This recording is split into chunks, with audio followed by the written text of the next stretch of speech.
করছিল। তো চলো গাইস, আমাদের প্রিন্সিপালের একটু ইতিহাস দেখে আসি। তখন সন্দীপ না, doctor S Ghosh, orthopaedic surgeon, এই বাড়িতেই চিকিৎসার জন্য লোকজন আসতো। তার বাড়িতে একবার একটা গণ্ডগোল হলো, আমরা সবাই আসলাম।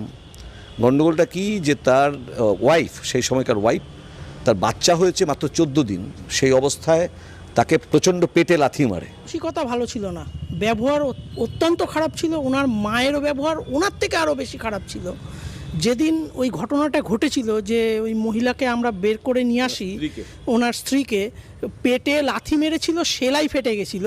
ডাক্তার, তোর মতন ডাক্তারকে ডাক্তার বলতেও লজ্জা লাগে। জাস্ট তোমরাই ভাবো যে একটা সদ্য ডেলিভারি হওয়া মায়ের পেটে লাথি মেরে তার সেলাই ফাটিয়ে দিচ্ছে, এর থেকে বড় শান্তির ছেলে আর কি হতে পারে? যেভাবে তুই তোর বইয়ের পেটে লাথি মেরে সেলাই ফাটিয়েছিলিস, একদিন দেখবি তোর অন্ডকোষগুলো ওরকম চিপে কেউ ফাটিয়ে দিয়েছে, তখন বুঝবি ব্যথা কাকে বলে। দেখে